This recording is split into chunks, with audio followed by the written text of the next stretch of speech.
J'ai commencé à apprendre la langue des signes pour le film, mais je vois autre chose dans la langue des signes, c'est-à-dire que nous, en tant qu'entendants, on pourrait y trouver plein de matières pour sortir des rapports qu'on a aujourd'hui entre nous.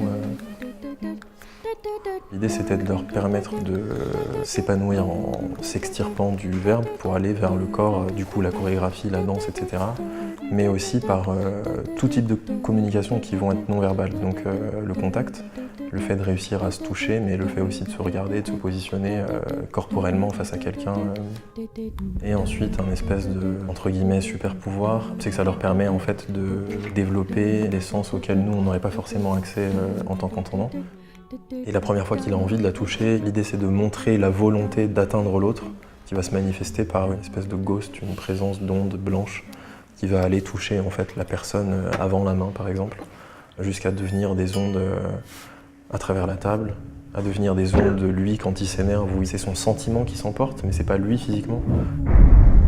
Donc ça c'est une onde qui traverse l'espace en fait et qui va toucher la personne, plus que si ça avait été des gestes réels qu'il avait pu faire.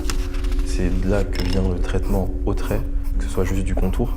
Ensuite, la forme blanche, le blanc était le truc qui se voyait mieux et en même temps qui sortait du code du trait noir qui représentait les choses palpables de l'univers des personnages. En fait.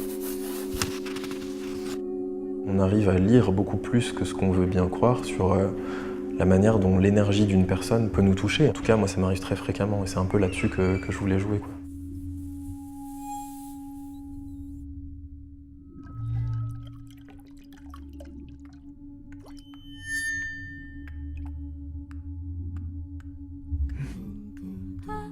Pour moi, les ondes et ce truc de communication non verbale, ça symbolise vraiment ce genre de moment. Et je suis vraiment intéressé par ça.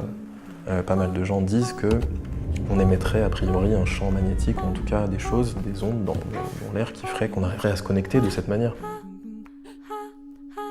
C'est-à-dire que, ok, on vient de se prendre la tête assez fortement, on est loin, mais finalement on s'aime, il y a un truc qui nous relie.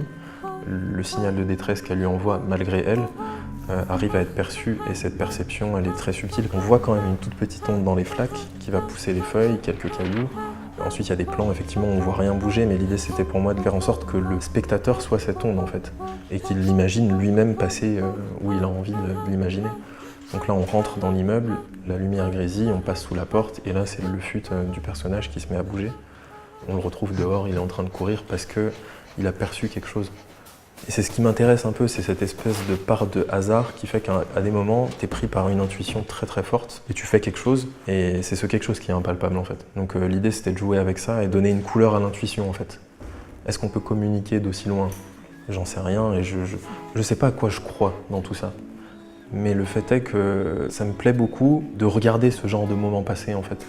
Quand on pense à quelqu'un et que cette personne nous appelle, ou quand on est dans un autre pays et qu'on croise une personne à qui on pense ou qu'on aime ou quoi, tout ça c'est du hasard. Ou pas.